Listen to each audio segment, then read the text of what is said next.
Welcome to the Health Starts at Home podcast, where we explore the connection between our health and the home environments we live in. I'm Holly Jean Mullen, functional wellness practitioner turned real estate pro, here to help you rethink how your space impacts your sleep, stress, hormones, mood, and everything in between. No topic is too taboo. From hidden toxins and frequencies to healthy building design and smarter home buying, we dive into what most people aren't talking about, so you and your loved ones can feel better in the places you spend the most time. Whether you're health conscious, health curious, or just exploring the rabbit holes of why you might be feeling off, you're in the right place. No pressure, no perfection, just real conversations about things that matter. Because health starts at home, but it doesn't stop there. So let's get to it.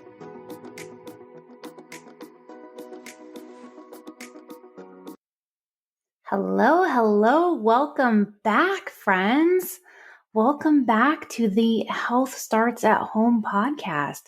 It has been a little bit of a pause between seasons, but I'm very excited to be back. I am your host, Holly Mullen, and today we're kicking off season 2 with a conversation that will lay the foundation for everything else to come. So if you care about wellness, if you're curious about how your home might be impacting your health, or you're thinking about building or buying with more intention, this is for you. Before we dive into today's episode, in case you missed my updates on social, let me just catch you up to speed here. I am no longer health coaching. I phased out my clients and I've transitioned into real estate full time. I have been doing real estate for the past 3 years as an added service to my health clients because our home environments are so closely intertwined with our health. But I did start phasing out my clients towards the end of last year, and I started 2025 without any health clients going full-time into real estate, but I did not announce that officially until just a few weeks ago. So that is the update. There is a huge need in this market, and I'm excited to be one of the few blazing this trail in wellness real estate. And so on this topic today, it's going to be pretty much super relevant because if you've had the unfortunate experience of needing to hang out in the mold community, then you've probably heard people talk about net zero or passive homes. And these are types of energy efficient or green homes, but there is nuance there, like with most things with health. And if you've listened to the show or you've been following me for a while, you know I am always just going back to nuance, because just like anything in this health and wellness space, there is nuance, and it's appropriate to break it down. So let's dive into this hot topic of smart homes, green homes, healthy homes.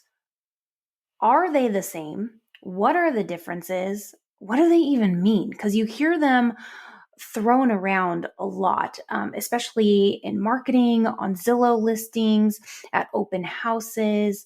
In the health and wellness space, you're hearing these words as well.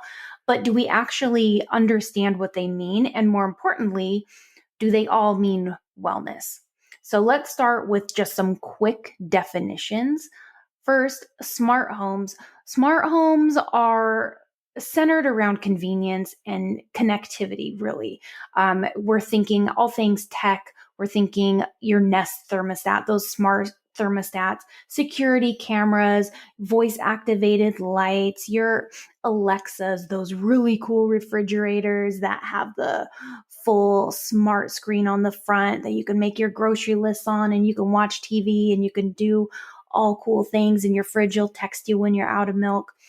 These homes are popular for obvious reasons. They make our life easier.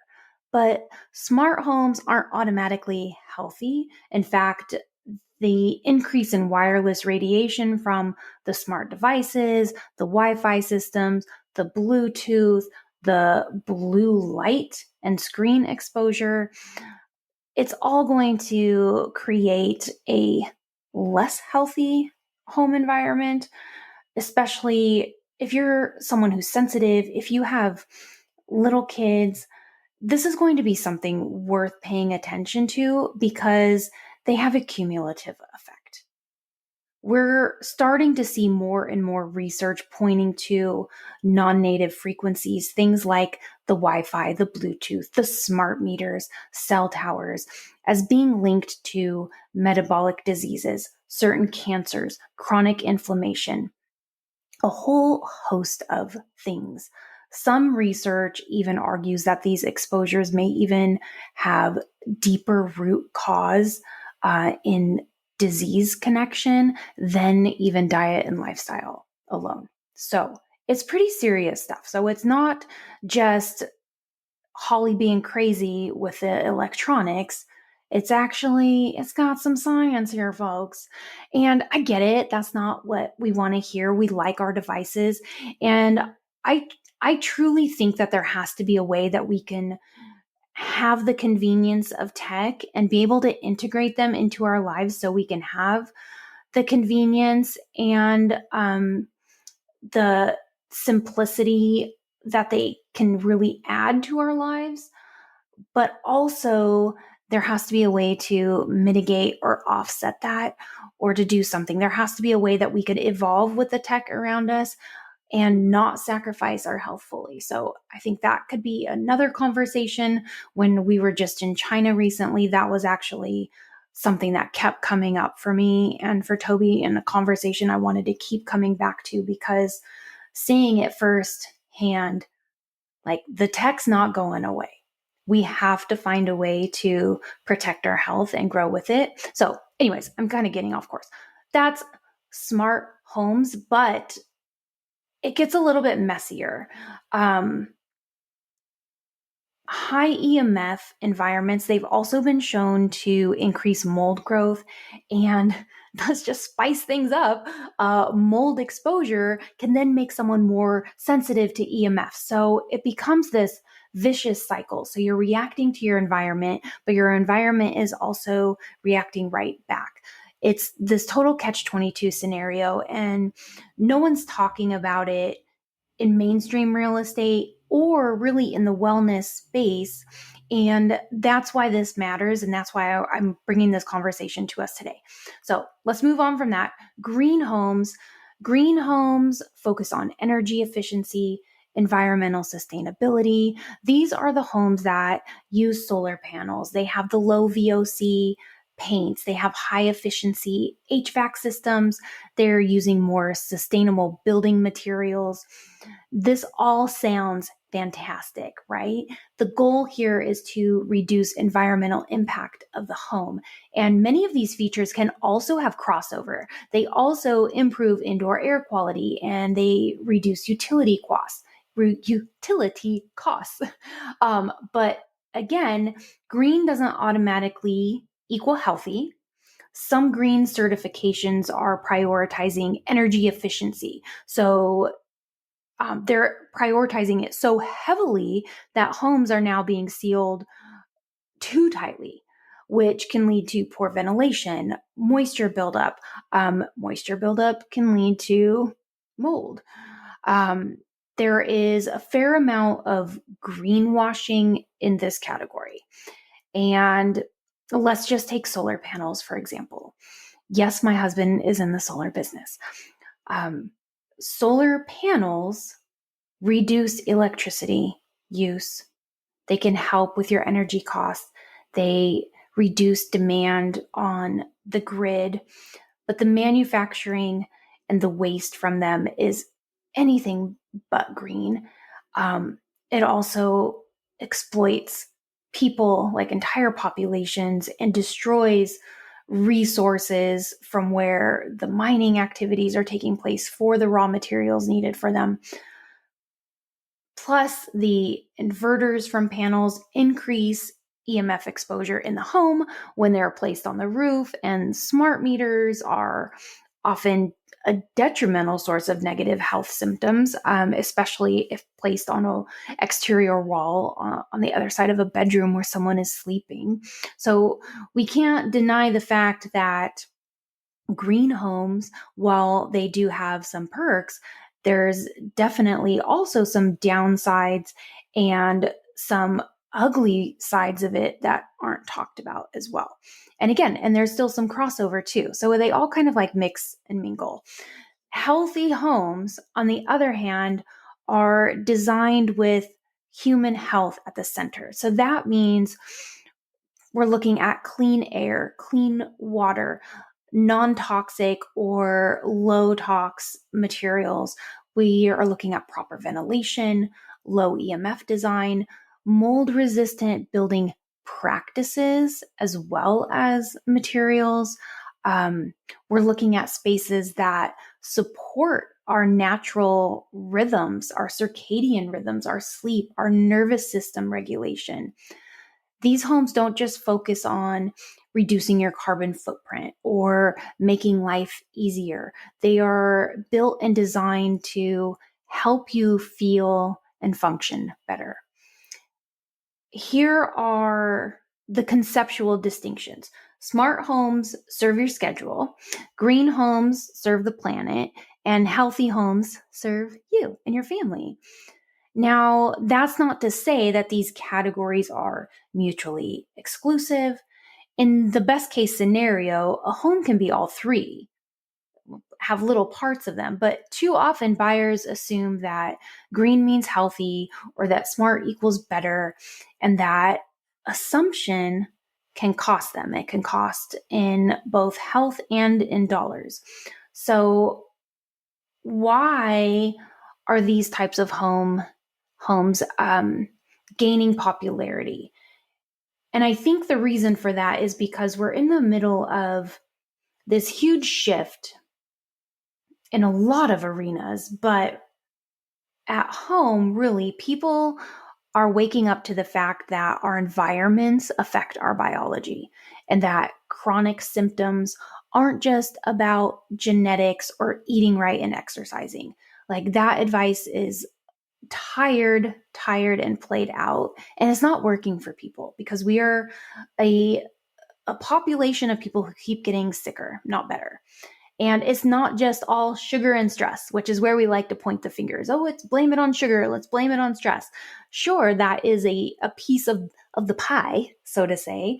But it's also what's off-gassing in our walls, what's circulating through our air vents, and what is our body absorbing while we sleep. It's how we feel in our neighborhoods and around the people in our community and the areas that we live. And it's just as much about those things as it is about the structures that we reside in. And the world just continues to get crazier. And as a culture, I feel like we are craving more simplicity. I've been talking about that. I think that was something I talked about at the end of last year, was just this return to simplicity, this return to self and slowing down. People want that. We really, really do. We want more safety, but we don't want it coming from the government. We want to feel more safe in our bodies and in our homes. We want to have more peace at home. And this means that people are finally starting to ask better questions. They're asking better questions about the information they're receiving. They're asking better questions about how they're living, what it means to be healthy. They're asking better questions about where they live. And in the context of real estate, people are starting to ask questions now before they move, before they build or buy or sell or renovate or relocate, because they have more information about what it actually means to be healthy and what it means for them to be happy and healthy, and realizing that, hey, my environment plays a role in this.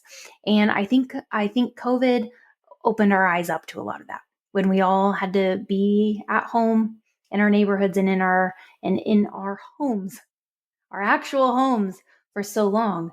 We really started rethinking the way we actually live in our homes. They're no longer just a place to come and go and sleep. It is a place to live and do life. So this is where the wellness real estate market comes in. This market has grown to $584 billion globally in 2024, and it's predicted to double to 1.1 trillion by 2029. And these projected increases are anticipated as more people prioritize health and the well-being in their living spaces. And I saw this even just in the most recent parade of homes that I just did here in Tulsa. Wellness features in the home are already starting to show up. Seeing homes with new construction homes with gym spaces built into them, not just a community gym that you can go to. They're in the home with infrared saunas built into them, built with more outdoor space, more giant windows, more natural light. It's arriving here, guys. So in the US, a lot of the wellness real estate boom has shown up in more of the luxury listings and commercial developments, in like the resorts and the hotels and stuff. That has really been where we've seen the concentration of this industry, but we are finally starting to see that trickle into everyday residential neighborhoods. In the parade of homes, it was more of the high-end homes, but even in the more everyday track homes, we are seeing more incorporation of more big windows and natural light, and communities being designed around more wellness type features. So this is where I come in, and possibly where you come in too, whether you're a homeowner, a builder, a parent, or just a wellness warrior. Not just a wellness warrior. I know we're the backbone of a lot of things, but health enthusiast. This is where there is opportunity to pivot into something that is more aligned. There is untapped real estate here, so to say, in terms of opportunity, and whether that is some sort of role in this industry. We are still early. This is still grassroots. We're still in this education phase, but it's happening and it's exciting and it's happening quickly. Why now? Why pay attention to this? I think people are just really starting to connect the dots. Like I said, COVID, for as messed up as of a situation as that was, I think in a lot of ways, it really was a blessing in terms of people starting to pay attention to what really matters. And that is our health. That is our relationships, our families. It's how we live. It's where we live.